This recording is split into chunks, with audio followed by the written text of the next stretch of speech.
Bangladesh cricket এখন যে অবস্থায় আছে, বলবো না যে একদম পিছিয়ে আছে, বাট যে অবস্থায় আছে এখন তিন ফরম্যাটে দুজন ক্যাপ্টেন হলে আমার মনে হয় যে সবচেয়ে ভালো হতো, একটা সাদা বলে একটা লাল বলে, তাতে করে আমাদের দুজন ক্যাপ্টেন হয়তো দুইটা জায়গায় চিন্তা ভাবনা করতে পারতেন।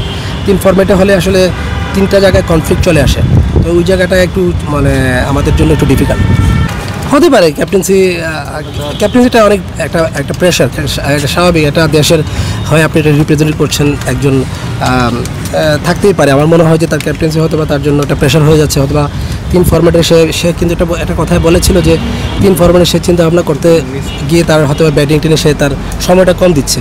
আমার মনে হয় যে শান্তর ওই জায়গাটায় সে প্রেশার নিয়ে নিয়েছে, হয়তো বা টিমের চিন্তা করতে গিয়ে হয়তো বা তার ক্রিকেট খেলাটা নিজের খেলাটা হচ্ছে না।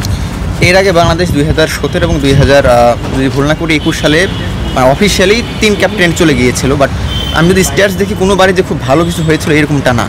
সো কী মনে হয় যে এটা আসলে কতটুকু কোন 3 ক্যাপ্টেন? এর আগে তামিম ছিল এবং সাকিব ছিল এবং আমি যদি ভুল না মুমিনুল হক ছিল টেস্টে।